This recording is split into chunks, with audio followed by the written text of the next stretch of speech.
Tignan niyo yung papaya ko. Naku naman, kinalbo, oh. Hindi ko alam kung sino kumalbo. Buti isa lang ang kinalbo, oh. Hindi ko alam, baka si Usman. Dahil si Usman ang gising eh. Si Mariam tulog pa eh. Buti yung iba hindi kinalbo, oh. Isa lang ang kinalbo. Oh. Itong isa, malaki na, oh.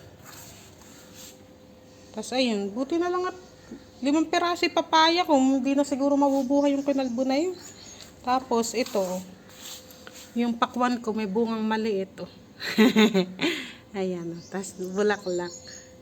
Naka-harvest na ako dyan dati ng isang maliit. Hinahinog naman pero maliit, malaki lang bagya dyan. Ayan, oh. Kinalbo, oh. Patitingnan ko sa asawa ko kung sino kumalbo. Buti nagpakabit ako ng CCTV eh. Ayun na, ayan, oh. Nagpakabit ako ng CCTV para nga sa tanim ko kung sino bumubunot, sino kumakalbo, para makikita. Ayan. Tingnan natin kung sino. Nako, pagka si Usman, makakatikim na naman masarap sa akin yun. Ayan, yung tanim ko. Yung dito, yung okra ko, nadededo na sa sobrang init. Sobrang init dito sa Pakistan. Tignan nyo, oh. Namatay na itong okra ko. May 2 pang buhay. Malapit na rin mamatay yung isa.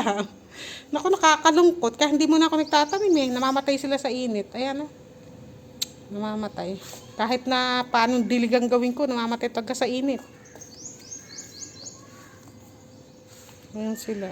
Sobrang init kasi.